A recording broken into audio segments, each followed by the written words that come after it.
Welcome to the Ryan Waters Sports Drive. We're talking high school football as the KSS football Owls will compete in their last regular season game tonight against the Mount Boucherie Bears at the Apple Bowl. Offensive coordinator Ben Macauley joins us. And Coach, let's just first talk about the season. You're 5-0 coming into tonight. You've clinched a playoff spot. You've clinched first place in the Okanagan Conference. What are you playing for tonight? Well, tonight we're playing for a lot of things, mostly ironing out our little kinks that have come up over the last few games.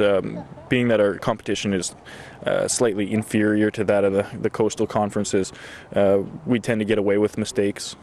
We can be sloppy and still get away with a win. And sometimes when you win, you don't look at the little things that you've done wrong. So really tonight's going to be about not making mental errors and polishing up for our after our bye week. We'll have a second round playoff game. We want to be ready to go for that. Is that why you're 5-0? Is because you've capitalized on the mistakes from the other teams? That's part of it. I think the bigger part of it is after a tough preseason where we went 0-4, is really pulling together as a team and getting organized and setting small accomplishing goals that we can actually reach. Not trying to win every game on every play, but just that play. And so our offensive line has done a really good job of being physically dominant and opening up holes for whoever wants to carry the ball. One of the guys that was carrying the ball a lot last year, Taylor Loeffler, arguably one of the best players in BC. Boise State came and calling. He's gone now. Who's been filling his shoes? It's really been a committee doing that job. Sam Davies has stepped up as our top receiver last year, who's now our quarterback, and he's the guy you want to have the ball every single play, whether he makes the right decision giving it to one of the running backs or to a receiver. He's the guy who ultimately, when the game's on the line, you want to have the ball. But the offensive line again has done a great job of protecting him and allowing him to make those good decisions.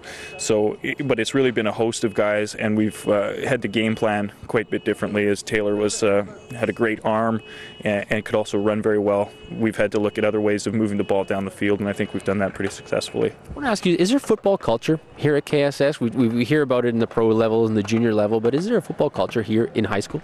There is, and it's still in the development stage. When I first arrived here about 5 years ago, there was not as much of a culture. Remember our first practice, we had maybe 15, 16 guys, and today we've got two teams with a roster of more than 85 guys.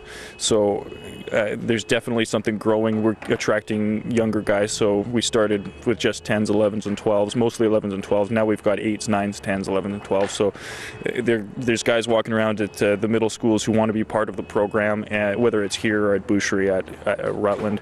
Everyone wants to be part of it, and I think you can really start to tell at the games when you see these younger guys coming out and supporting the teams and thinking maybe one day they can be part of it. You talked about the coastal teams, and you'll face them in the playoffs. They've traditionally been better than the teams in the interior. Can this team compete with a coastal team? Well, physically we can compete. We can definitely compete with any team in the province. I feel we've got the guys, the size and the strength to do so. We've got the biggest team we've ever had. No problems there. The trouble we run into often is the mental aspect.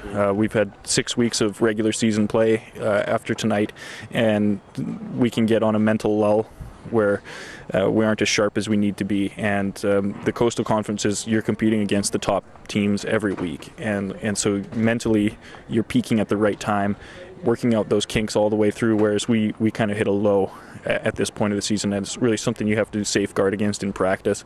So I think we can compete, but it's going to be a matter of us being really sharp on our mental assignments and also staying healthy.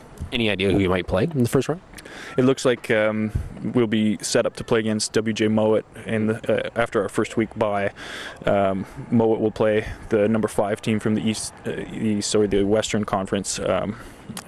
It could be Centennial or New Westminster. We're not sure. It'll depend on tonight's outcomes from their games, but looks like WJ Mowat will be the favorite, and that'll be a big game for us. And we'll be at home, or is that going to be on the road? Well, there's some debate about it right now. The number 1 team, we will be the host. We will have a home game no matter what. Part of it will depend on how the BC Lions do, whether or not the Dome maybe becomes available, or we could be back here at the Capital News Center. Cool. And good luck the rest of the way. Thanks very much, Ryan. Ben Macauley is the offensive coordinator here at KSS. For more information on the Owls and more on BC high school football, I've set up links right here on ryanwaters.ca. Thanks for watching. This is the Ryan Waters Sports Drive.